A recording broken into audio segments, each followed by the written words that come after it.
Guys, Manchester United will give me heart attack. But then let's put that aside and talk about Thomas Partey's performance today for Arsenal as they played against Manchester United. That game was too dramatic for my liking, and you can hear that from my own voice because honestly, I don't understand Manchester United. But one thing they did and did very well was lock Thomas Partey, and I'm going to tell you how they did that live here, and also talk about other players who featured for their club side today in the English Premier League.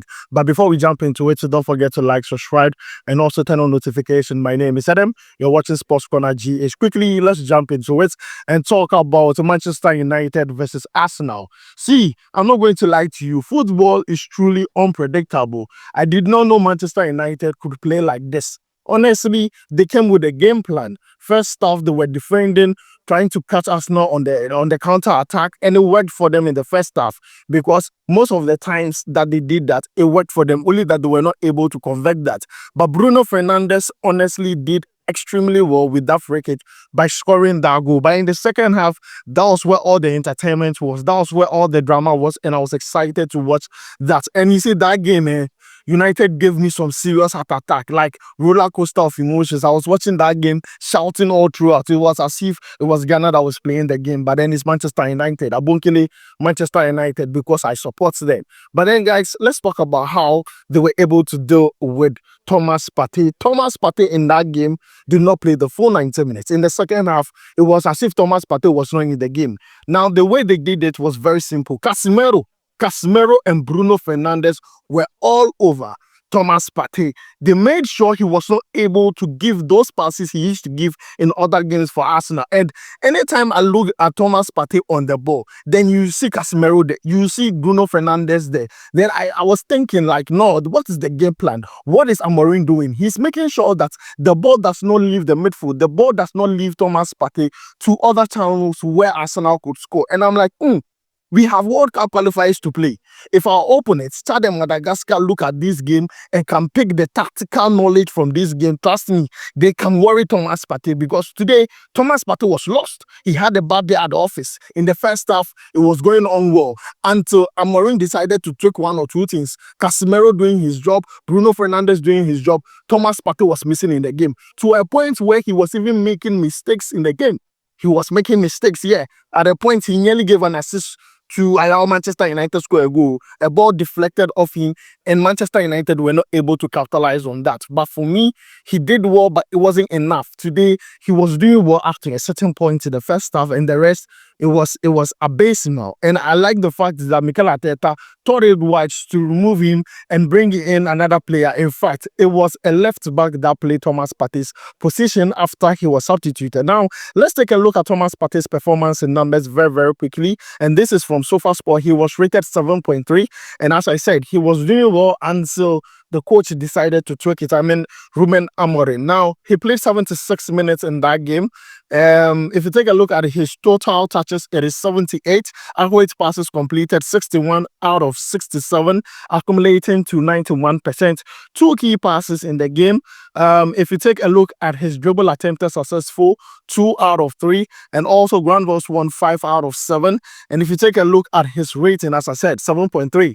It wasn't bad, but in my own opinion, I felt like the second half, if you watch the game, put the ratings aside, if you watch the game, you could see Thomas Partey was locked. They pocket him somewhere. He was going in that game. And you understand why Mikel Arteta would even allow a left-back play in that midfield for Arsenal. They had to change something. They had to change something to get the goal. And actually, it worked for Arsenal. The game ended in a 1-1 draw. I wasn't happy about the scoreline as a Manchester United fan. But honestly, looking at the way they did that thing to Thomas Partey, I'm scared the likes of Chad and Madagascar will be looking at this and be picking one or two things from it. But guys, this is my own reaction to the game, Manchester United versus Arsenal 1-1. And as I said, football is unpredictable. Manchester United that, week in, week out, will not be performing very well. All of a sudden today, they decided to perform like, Real Madrid. I'm even shocked. So guys, let me know what you think about it down below in the comments. Now, let's move away from that and talk about Antoine Semenyo.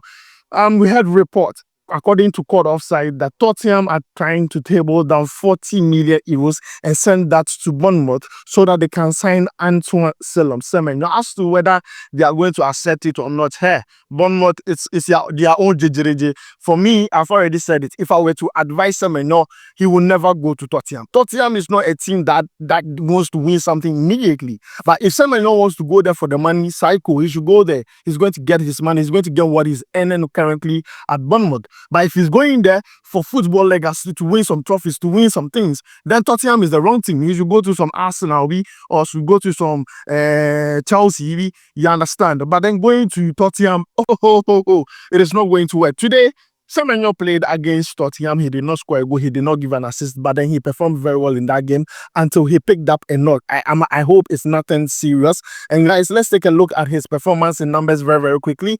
He played 89 minutes in that game. He was rated 6.4 by SofaScore. If you take a look at his total touches, it is 34, and accurate passes completed 15 out of 19, accumulating to 79%.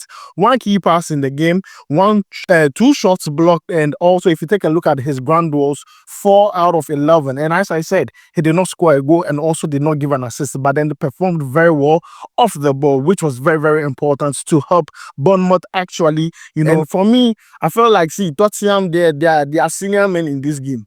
They shouldn't be allowing the likes of Bournemouth to play with them. No. Not allow small boys be playing with your balls. You understand? But then that game ended in a 2-2 draw because Bournemouth took the lead with 2 goals after they lost all. Bournemouth are also struggling getting to the end of the season. Semenyo in that game had some few chances that I feel like he should have buried.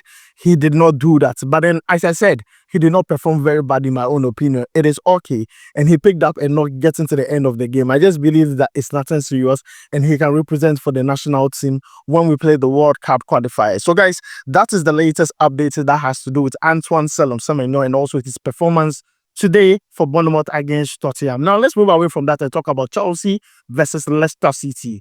Jordan Ayew plays for Leicester City. He did not play that game. He was part of the subs, but was unused sub. And for me, you see, I think Ruud van Nistelrooy does not understand what he's doing. And if he doesn't take time, he might either send Leicester City back to where they came from or probably get sacked. Because for me, you are playing against Chelsea. You are playing against a team that currently wants to be in the top 4. And you will not be using players that have experience to play against this team. You are using small boys.